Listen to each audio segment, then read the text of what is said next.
علیکم، دس از می عائشہ نذیر اور آپ دیکھ رہے ہیں میرا digital YouTube channel. So let start this video for tutorial discussion. Today the topic is counter terrorism strategy. آج کی پریس میں بات کی گئی ہے دوبارہ سے دہشت گردی کے بارے میں، یعنی دہشت گردی کی ایک ابتدائی لہر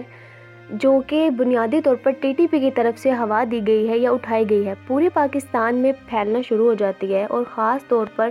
جو KPK کے آبادی اور اس کے قبائلی اضلاع ہیں ان کو زیادہ متاثر کرتی ہے. ایسا لگتا ہے کہ جو انتظامیہ ہے وہ آخرکار خطرے کی سنگین نوعیت کے لیے جاگ اٹھی ہے.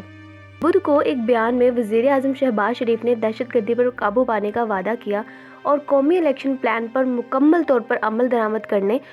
اور KPK کے اندر جو انسداد دہشت گردی کے محکمے کو جو ملیٹنٹس ہیں ان سے لڑنے کے لیے جو بھی آلات درکار ہیں یا انہیں جو بھی سہولت چاہیے انہیں وہ مہیا کرنے کا وعدہ کیا ہے. گزشتہ چند ہفتوں کے دوران دہشت گردی کے مسلسل بڑھتے ہوئے واقعات پر غور کرتے ہوئے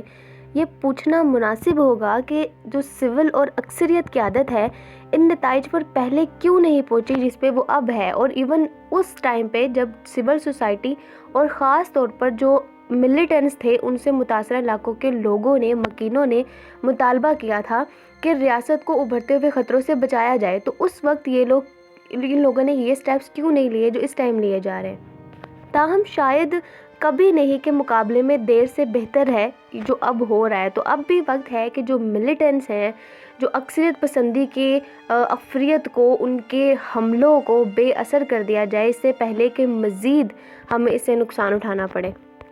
اگر یہاں اس طرح سے کہا جائے نا کہ جو بظاہر ہماری ریاست ہے اس کو اس کی سستی سے نکالنے کے لیے جو TTP کے جنگجوئے ہیں، ان کے جو حملہ کرنے والے ہیں، انہوں نے بنوں سے TD کی سہولت کا مہلک مظاہرہ کیا، لیکن تو یہ غلط نہیں ہوگا. لیکن اس کے علاوہ دیگر تشویشناک واقعات بھی ہوئے ہیں، جیسے کہ منگل کی صبح وانا میں ایک پولیس اسٹیشن پر جو ملیٹنٹس تھے انہوں نے حملہ کیا اور اس کے ساتھ ہی ایک ٹانک اور بنوں میں دہشت گردی کی جانب سے حکومتی جاسوسوں کہلانے والے سیکیورٹی اہلکاروں اور افراد کے جو سر ہیں وہ قلم کرنے کی بھی کوششیں جاری ہیں. اس کے علاوہ جو انسداد دہشت گردی کے ادارے ہیں جیسے کہ نیکٹا کے بننے کے بارے میں، اس کے قیام کے بارے میں ایسا لگتا ہے جیسے دہشت گردوں کی جو نیپ ہے وہ آخری لہر کے تھمنے اور نسبتاً امن بحال ہونے کے بعد ریاست سے جو ہے وہ ہائبرنیشن میں چلی گئی ہے. تاہم پاکستان میں جو ملیٹنٹس کا مقابلہ ایک مسلسل عمل ہے، بنیادی طور پر اس لیے کہ جو ہمارے اپنے گناہوں اور کمیشن کی وجہ سے ملک میں جو ملیٹنٹس ہیں ان کا ایک بنیادی ڈھانچہ جو ہمیشہ سے بنا ہوا ہے اسے کبھی بھی مکمل طور پر اکھیڑا نہیں جا سکا ملک سے. خاص طور پر گزشتہ سال افغان طالبان کے کابل پر قبضہ کرنے کے بعد اور TTP کے ساتھ جو مذاکرات شروع ہوئے تھے ان کے بعد سے یہ خدشہ تھا کہ شاید اکثریت پسند واپس آ جائیں، لیکن افسوس کی بات ہے کہ آج یہ حقیقت ہے. اور اگر امپلیمنٹیشن کی بات کریں نیپ کی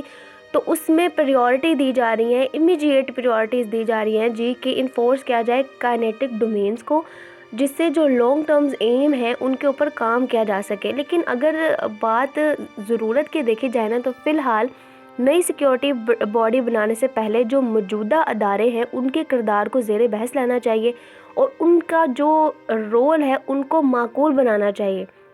جس کی ہمیں فی الحال ضرورت ہے. کیونکہ متفرق ڈومینز کے ساتھ ایک سے زیادہ محکمے بنانے کی بجائے جو اکثریت پسند ہیں، جو ملیٹنٹس ہیں، ان کے خطرے سے نپٹنے کے لیے انسداد دہشت گردی کے مزید منظم انداز اختیار کرنے کی ضرورت ہے. جو موجود ہے اسی کو بہتر کرنے کی ضرورت ہے. This is all about the first editorial of the day. Stay tuned. See you in the next video. Till then, Allah Hafiz.